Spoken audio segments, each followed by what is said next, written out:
Você já parou para pensar que existe uma rede no mundo inteiro que não tem chefe, não tem escritório e nem dono? Uma rede que qualquer pessoa pode entrar, participar e até ajudar a decidir os rumos dela? Parece coisa de filme, mas essa rede existe, e o nome dela é Bitcoin. Só que aqui surge uma grande dúvida. Será que o Bitcoin é só uma moeda digital, ou será que ele pode ser visto como uma organização por si só? Uma organização que funciona sozinha, sem precisar de governo ou empresa controlando. É exatamente isso que os autores desse estudo investigam. Eles olham para o Bitcoin de um jeito diferente, para tentar entender se ele pode ser comparado a um novo tipo de organização chamada DAO, e ao longo desse resumo você vai descobrir como o Bitcoin se organiza, quais os riscos que ele enfrenta e principalmente o que ele pode nos ensinar sobre o futuro de comunidades que funcionam sem líderes. Olá, seja bem-vindo ao canal. Quem fala com você é o Sagaz. Neste canal, trago resumos de livros, teses e artigos com temas econômicos e filosóficos. Se você gosta desse tipo de conteúdo, já se inscreve no canal. Vale ressaltar que nesse canal não exponho minhas opiniões. Minhas opiniões ficam no outro canal da Hub Sagaz. Aqui eu tento ser o mais próximo possível do autor, sem colocar a minha opinião. Caso você queira acessar o outro canal, o link está na descrição, na central de mídias do canal. Lá você encontra o link para o canal, link do Telegram, onde eu coloco todos os vídeos da Hub Sagaz, tanto desse canal quanto dos outros, além de materiais complementares, como papers, artigos, ou até mesmo algum tipo de estudo de caso específico, como foi o contrato de locação com garantia de caução locatícia via carteira Multisig. O link está na descrição, basta você acessar a central de mídias do canal e lá você vai encontrar todos esses materiais. Agora voltando para o vídeo, o texto começa lembrando que a descentralização está crescendo em várias áreas da sociedade. Isso significa que cada vez mais pessoas e organizações estão buscando formas de tomar decisões e se organizar sem depender de uma autoridade central. Dentro desse movimento, surgiram as chamadas DAOs, organizações autônomas descentralizadas. Elas funcionam como comunidades digitais onde qualquer pessoa, em qualquer parte do mundo, pode participar. Nessas organizações, as regras são controladas por códigos de computador e não por chefes ou instituições tradicionais. Uma DAO permite que os membros votem e participem ativamente das decisões de forma contínua, sem esperar por reuniões ou eleições formais. Além disso, como tudo acontece na blockchain, as decisões ficam registradas de forma transparente e com menos risco de manipulação. Na prática, essas ferramentas tornam os processos mais rápidos, mais baratos e mais acessíveis. Só que nem tudo são flores. Com o tempo, muitas DAOs sofrem com a queda na participação dos membros, com a concentração de poder nas mãos de poucos participantes, com dificuldade de se adaptar a mudanças e até com conflitos internos de valores e objetivos. É nesse cenário que os autores voltam ao Bitcoin. Como a primeira blockchain da história, o Bitcoin mostrou que é possível uma rede mundial funcionar sem precisar de um governo, uma empresa ou uma entidade legal por trás. Isso abriu o caminho para pensar em novas formas de organização descentralizada, mas surge a dúvida. Afinal, Bitcoin pode ser considerado uma DAO? Depende da definição que se usa. Alguns estudiosos dizem que sim, outros dizem que não. A proposta central do artigo é justamente aplicar ao Bitcoin um modelo de avaliação, chamado Framework de Viabilidade das DAOs, para ver se ele se encaixa. Esse modelo de avaliação se apoia em 3 grandes pilares. O primeiro é a inteligência coletiva, quando muita gente, com visões diferentes, pode colaborar de forma aberta e transparente, gerando soluções melhores do que se fosse decidido por poucos. Democracia digital, processos de discussão e votação que ajudam a transformar as ideias da comunidade em decisões legítimas. Adaptação, a capacidade do sistema de se ajustar às mudanças do ambiente sem depender de ordens de cima, como acontece em empresas tradicionais. Cada um desses pilares depende de princípios práticos para funcionar, como abertura, transparência, liberdade de expressão, processos justos de deliberação e votação, autonomia dos membros e bons mecanismos de retorno, feedback. Depois de apresentar esse modelo, a introdução mostra o que o artigo vai entregar. A primeira contribuição é um raio-x da literatura. Os autores analisaram como os estudos acadêmicos têm tratado a relação entre Bitcoin e DAOs ao longo do tempo. A descoberta principal é que, embora o número de trabalhos sobre DAOs tenha crescido muito, o Bitcoin vem perdendo espaço nesse debate.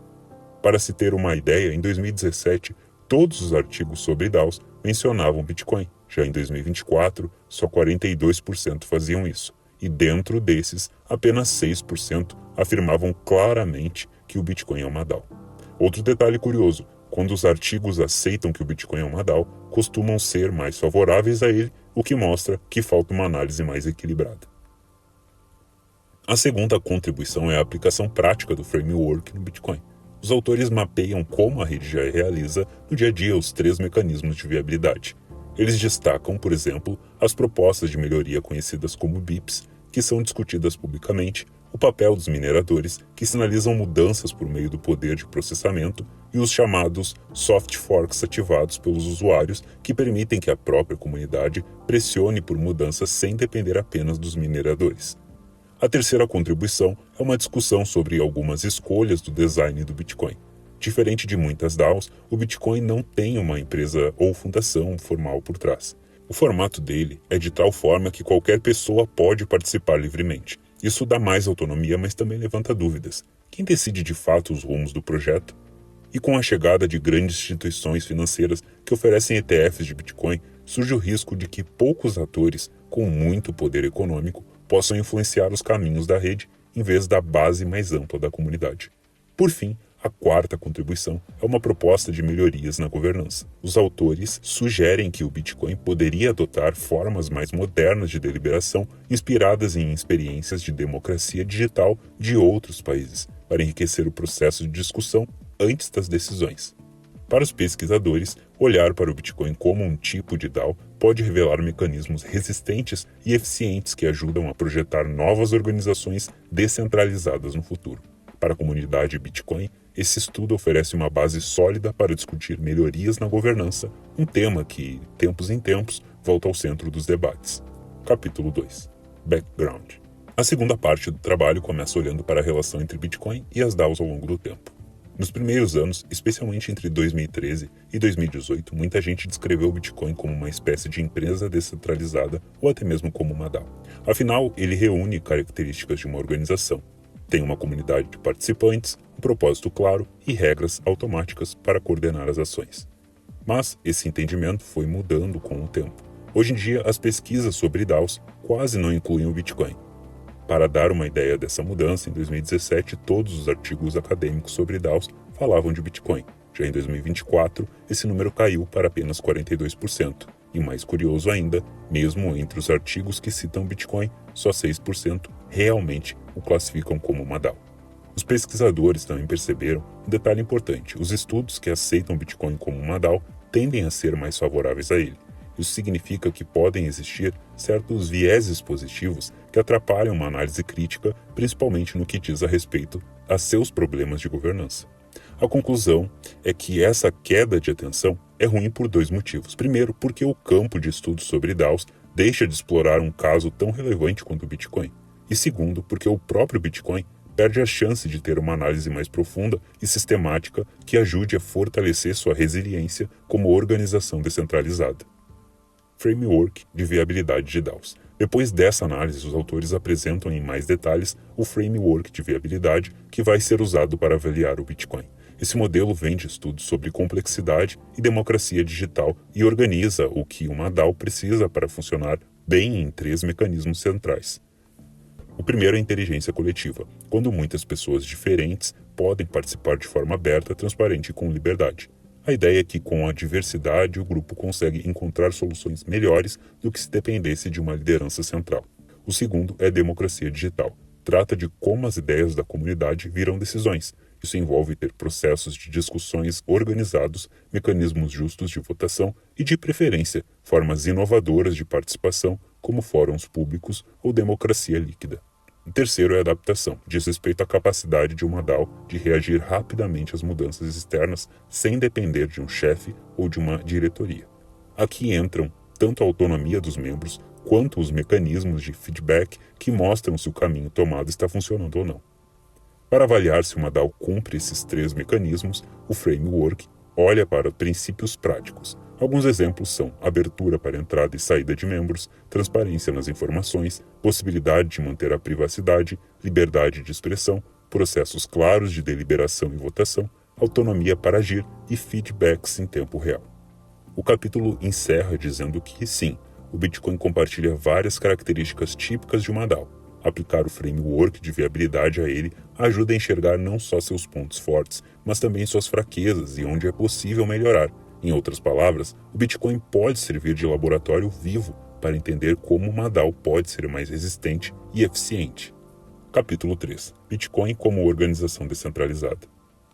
O capítulo começa mostrando como o Bitcoin se organiza por meio da inteligência coletiva. A ideia é que, em vez de depender de um chefe ou de uma empresa, as decisões e discussões sobre o protocolo acontecem em uma variedade enorme de espaços de debate. Entre eles estão fóruns clássicos como o Bitcoin Talk, grupos no Reddit, listas de e-mail específicas para desenvolvedores, repositórios de código no GitHub, além de redes sociais como Twitter, Telegram e Discord.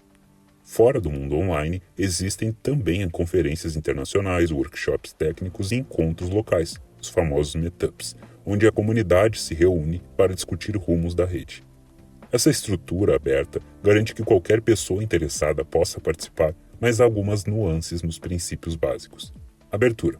Tecnicamente, qualquer um pode entrar e contribuir com o Bitcoin, porém certos papéis, como o de desenvolvedor principal do código, Core Dev, exigem reconhecimento e habilidades específicas. Isso significa que a entrada é aberta, mas chegar ao núcleo da tomada de decisão é mais restrito. Transparência. Os debates e as propostas de mudança são públicos e ficam registrados em diferentes canais. Assim, qualquer pessoa pode acompanhar o que está acontecendo. Privacidade. Não é exigida identidade real para participar. Usuários podem interagir de forma anônima ou com pseudônimos. No entanto, como não há anonimato perfeito, existe a chance de identidades serem ligadas a pessoas reais. Liberdade de expressão. O ecossistema abriga uma grande diversidade de opiniões. Isso inclui debates duros, como a polêmica do Bitcoin maximalismo, alguns defendendo a postura rígida de que só o Bitcoin importa, enquanto outros criticam essa visão como tóxica. Essa pluralidade, mesmo quando gera atritos, é vista como parte essencial do processo coletivo. Em seguida, o capítulo trata da forma como o Bitcoin transforma essas discussões em decisões concretas, aquilo que os autores chamam de democracia digital.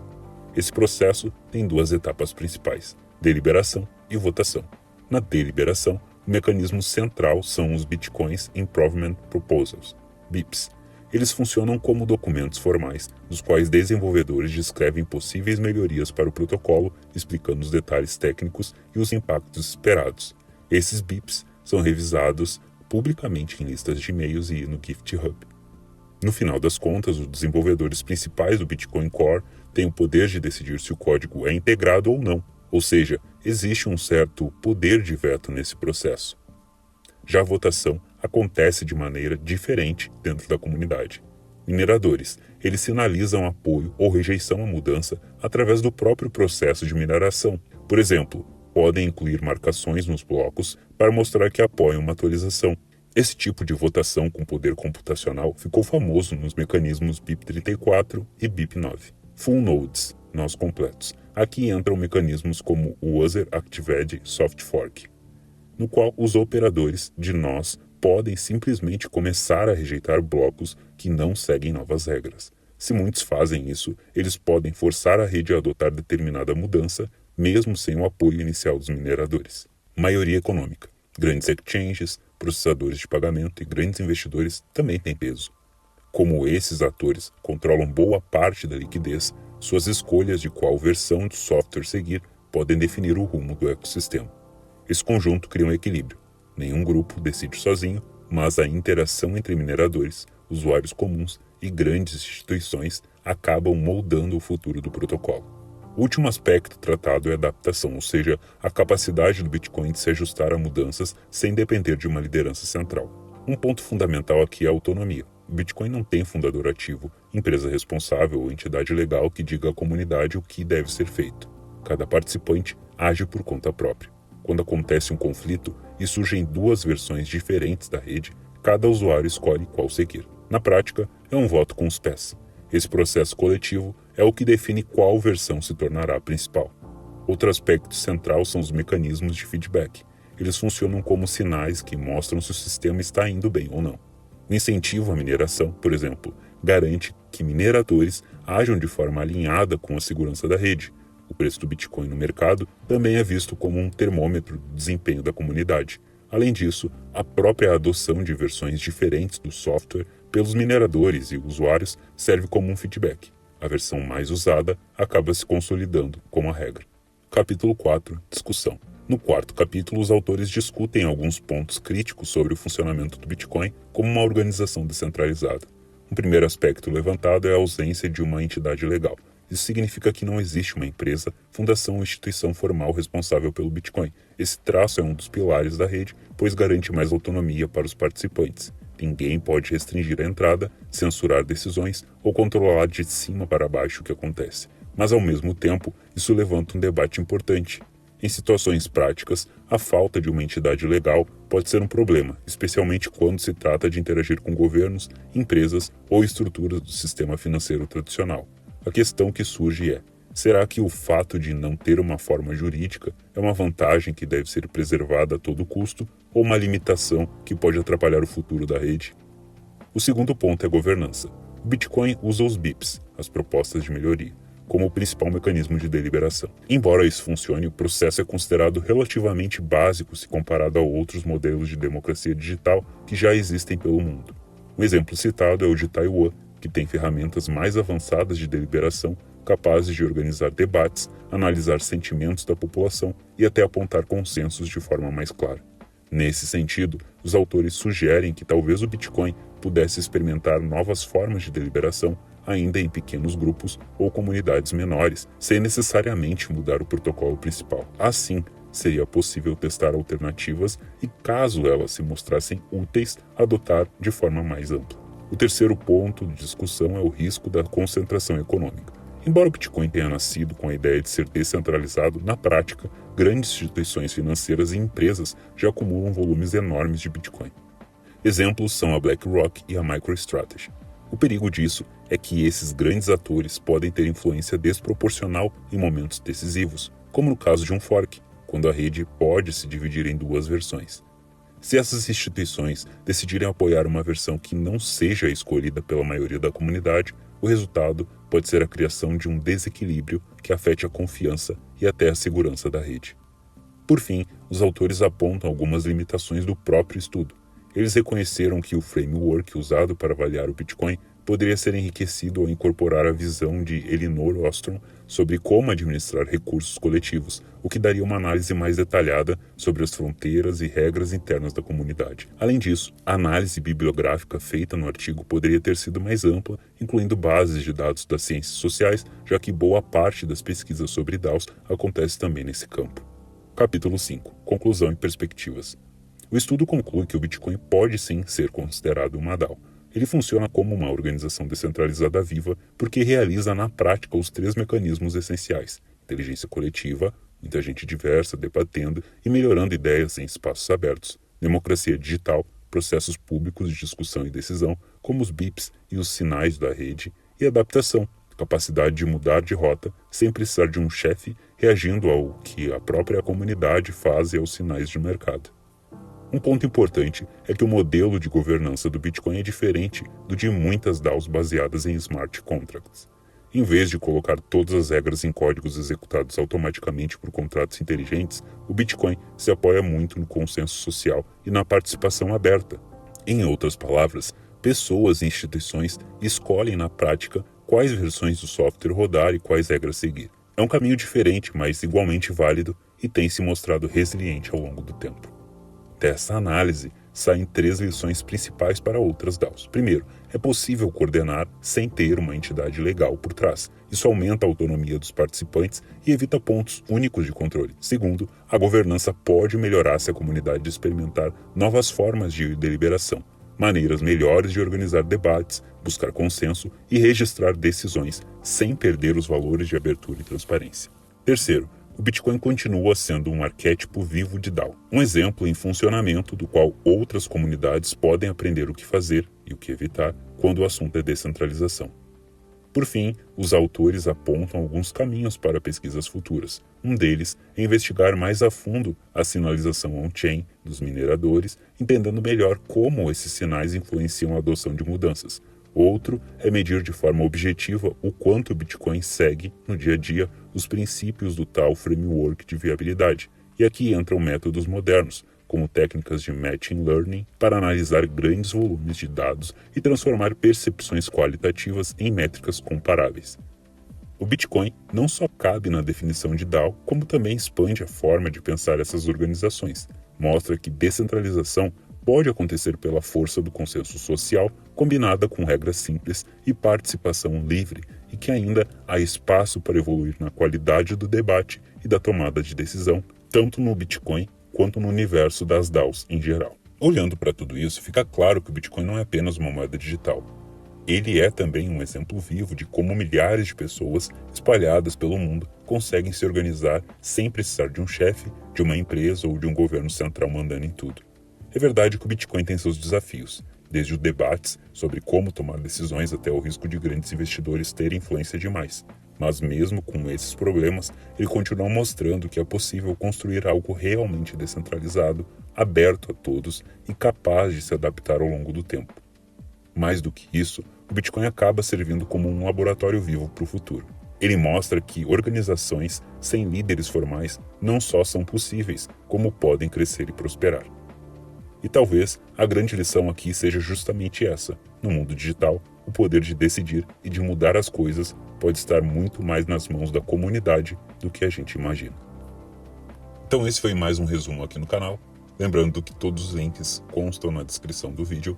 Caso você tenha alguma dúvida a respeito desse tema ou queira agregar algo no conteúdo, fique à vontade na seção de comentários. Eu te agradeço por ter me escutado até aqui e falo com você no próximo vídeo.